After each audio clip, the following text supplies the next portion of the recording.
చూస్తున్నాం తలపతి విజయ్ సీఎంగా తాను తీసుకున్న నిర్ణయాలన్నీ కూడా దేశవ్యాప్తంగా చర్చ జరుగుతూ ఉన్నాయి. ఒక ల్యాండ్ మార్క్ సెట్టింగ్గా ఆ నిర్ణయాలు ఉంటూ ఉన్నాయి. సో ప్రజెంట్ ఆయన తీసుకున్న ఒక బిగ్గెస్ట్ నిర్ణయం ఏంటో తెలుసా? ఆసుపత్రి ఏదైనా వైద్యం కోసం వచ్చినటువంటి ఆ పేషెంట్ ఇన్ కేస్ దురదృష్టవశాత్తు చనిపోతే బిల్లు మొత్తం మాఫీ. ఇది ఒక ప్రపోజల్ క్యాబినెట్ ముందు ప్రవేశపెట్టారు విజయ్. సోషల్ మీడియాలో ఇప్పటిది వైరల్ అవుతోంది. అయితే విజయ్ నిర్ణయం పైన ఆలోచనలో ప్రైవేట్ ఆసుపత్రులు కొంత సందిగ్ధంగా ఉన్నాయి. విజయ్ నిర్ణయం మంచిదే అయినా క్రిటికల్ కేసులని పట్టించుకోకుండా పేషెంట్లని ప్రాణాలతో ప్రైవేట్ హాస్పిటల్స్ చెలగాటమాడే ప్రమాదం కూడా ఉంది. ప్రభుత్వ ఆసుపత్రులపైన మరింతగా భారం పడే అవకాశం ఉంది. ఈ సున్నితమైనటువంటి అంశాన్ని విజయ్ ఎలా పరిష్కరిస్తారనేది చర్చ. ప్రైవేట్ ఆసుపత్రుల బిల్లింగ్ పై ఇప్పటికీ విమర్శలు వస్తూ ఉన్నాయి. వేలల్లో ట్రీట్మెంట్ చేసి లక్షల్లో బిల్లులు వసూలు చేస్తున్నారు. ఇక ప్రభుత్వ వైద్య వ్యవస్థని బలోపేతం చేయాలని పెరుగుతున్న డిమాండ్స్ నేపథ్యంలో ప్రభుత్వ అధికారిక ప్రకటన దాని విషయంపై ఎదురు చూస్తున్నారు ప్రజలు.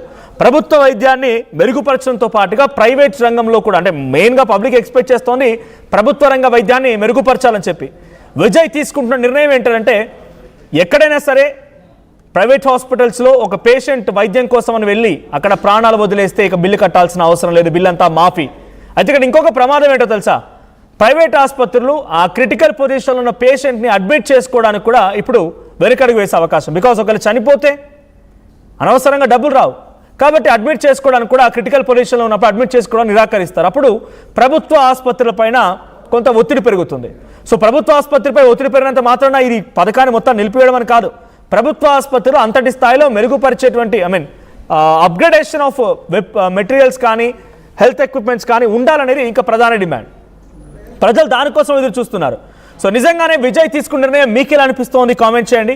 ప్రస్తుతానికి క్యాబినెట్లో ఇది ప్రపోజల్ దశలో మాత్రమే ఉంది. ఈ ప్రపోజల్ కాస్త ముందడుగు పడి క్యాబినెట్ ఆమోద ముద్ర వేసి నిజంగానే ఒక చట్టం రూపంలో కార్యరూపం దాలిస్తే డెఫినెట్గా it's a benefit. At the same time దీనికి ప్రోస్ అండ్ కాన్స్ రెండూ ఉన్నాయి. ప్రో ఏంటంటే నిజంగానే చనిపోయినటువంటి ఆ వ్యక్తికి అనేక రూపాయల డబ్బులు లక్షల్లో కొల్లగొట్టి ఆ తర్వాత చనిపోయాడని చెప్పి ఠాగూర్ సినిమా మాదిరిగా చేస్తున్నారు కాబట్టి సో అటువంటి మాదిరిగా ఉండకూడదంటే ఈ చట్టం లేకపోతే విజయ్ తీసుకున్న నిర్ణయం చాలా గొప్పది. కానీ విజయ్ దీన్ని ఇంకొక రకంగా ట్యాకిల్ చేయాల్సిన అవసరం ఉంటుంది. ఇంకో ప్రమాదం కూడా ఉంటుంది. ప్రభుత్వ ఆసుపత్రుల పైన ఇప్పుడు కొంత వెయిట్ పెరుగుతుంది, ప్రెషర్ పెరుగుతుంది. ఎందుకంటే క్రిటికల్ పొజిషన్లో వచ్చిన వారిని ప్రైవేట్ హాస్పిటల్ అడ్మిట్ చేసుకొని నిరాకరిస్తాయి కాబట్టి, బికాస్ చనిపోతే డబ్బులు రావని. సో దీన్ని ఎలా హ్యాండిల్ చేస్తారు, ఎటువంటి డిస్కషన్ జరుగుతుంది తమిళ పాలిటిక్స్లో, కేబినెట్ ఏం చర్చిస్తోంది తెలుసుకుందాం. మా ప్రతినిధి కృష్ణమోహన్ సిద్ధంగా ఉన్నారు. కృష్ణమోహన్, సో ఇటువంటి ఒక నిర్ణయం నిజంగానే చాలా ల్యాండ్ మార్క్ సెట్టింగ్ అనుకోవాలి. ఒక 100% ఇచ్చే హిస్టరీ క్రియేటింగ్ అని అనుకోవాలి. కానీ దీని వెనుక ప్రోస్ అండ్ కాన్స్ రెండూ ఉంటాయి.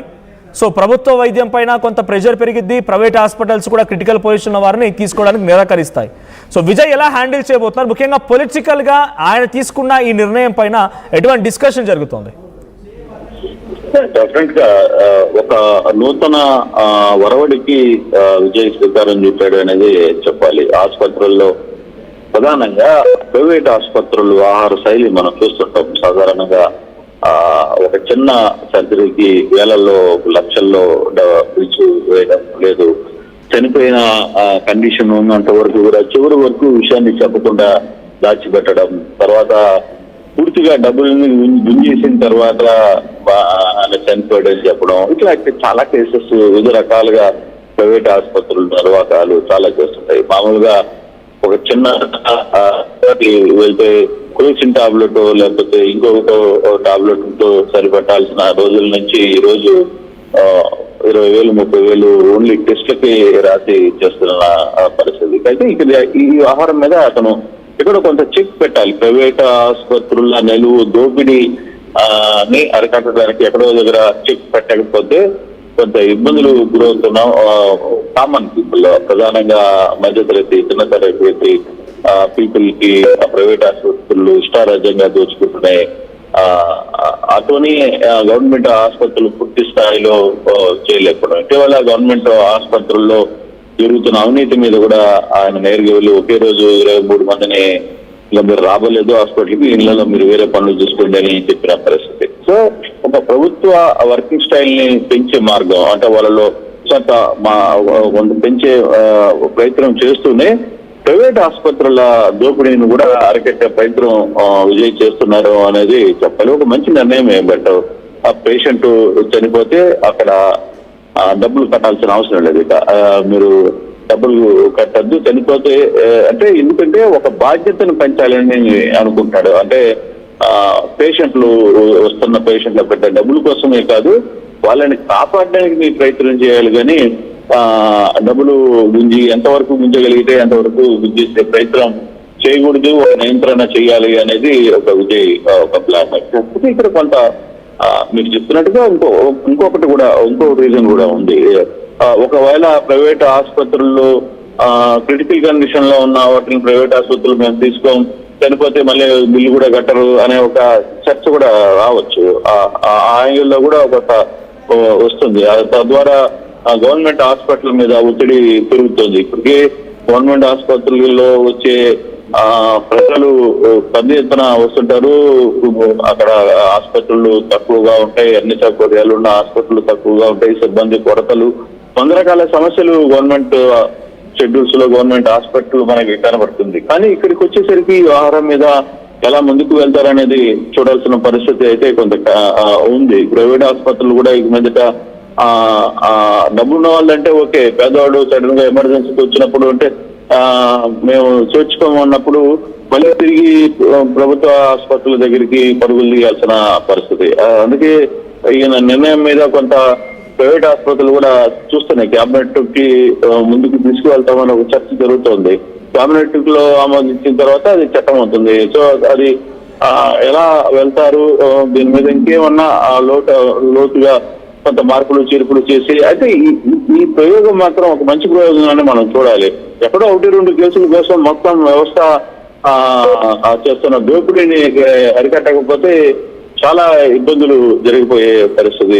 ఒక చిన్న స్థాయిలో ఒక వ్యక్తి ప్రైవేట్ ఆసుపత్రులకు పొరపాటున కానీ వెళ్తే ఆ సాయంత్రానికి అతని ఇంట్లో ఉన్న వస్తువులు మెళ్ళో అమ్ముకోవాల్సిన పరిస్థితి. సో అటువంటి సిచ్యువేషన్స్ ఇప్పుడు ప్రైవేట్ ఆసుపత్రులు పట్టగొడుగుల్లా వచ్చేసి వాళ్ళ ఆహార శైలి కావచ్చు, వాళ్ళు తీసుకుంటున్న ట్రీట్మెంట్స్ కావచ్చు, వాళ్ళు చేసే ఖర్చు కావచ్చు, ఇదంతా కూడా ఆ టైప్ లో ఉన్నాయి. కానీ ఏదైనా ఇక ప్రభుత్వ ఆసుపత్రుల్లో పూర్తి స్థాయి లేవు, సౌకర్యాలు లేకపోవడం వల్లనే కదా ఈ సమస్యలన్నీ వచ్చాయి. అందుకే ప్రభుత్వం కూడా అంటే విజయ్ కూడా ఒకసారి ప్రభుత్వ ఆసుపత్రుల్లో సౌకర్యాలను పెంచే ప్రయత్నం పూర్తి స్థాయిలో చేసి ఈ నిర్ణయం చేసుకుంటే కొంత బాగుంటుంది అనేది కూడా కొంత వర్షం. కానీ విజయ్ తీసుకుంటున్న నిర్ణయం ఆమోదం చెందితే మాత్రం కొంత ఒక విప్లవాత్మక మార్పులు అయితే తమిళనాడులో చూడబోతున్నాం అనేది మనకి అర్థమవుతుంది. రైట్, పొలిటికల్ డిస్కషన్స్ ఏంటి అంటే తరచుగా మనం చాలా ప్రభుత్వాలు చూసాం, చాలా మంది ముఖ్యమంత్రులు చూసాం. నిజంగానే ఒక కార్పొరేట్ ప్రైవేట్ రంగం పైన ఒక డిసిషన్ తీసుకోవాలంటే 1కి 10 సార్లు ఆలోచిస్తూ ఉంటాయి సహజంగా, because of their political aspirations కానివ్వండి, తర్వాత ఏం జరిగిద్దో, ఎందుకంటే పొలిటికల్ బెనిఫిట్స్ కూడా ఉంటాయి కాబట్టి. అలాంటిది విజయ్ తీసుకుంటున్న ఈ నిర్ణయం డెఫినెట్గా పబ్లిక్లో నుంచి మంచి రెస్పాన్సే రావచ్చు. కానీ ఇటు కార్పొరేట్ వైద్యుల నుంచి, ప్రైవేట్ వైద్యుల నుంచి, ముఖ్యంగా పొలిటికల్ పార్టీస్ నుంచి వస్తున్న రియాక్షన్స్ ఏంటి?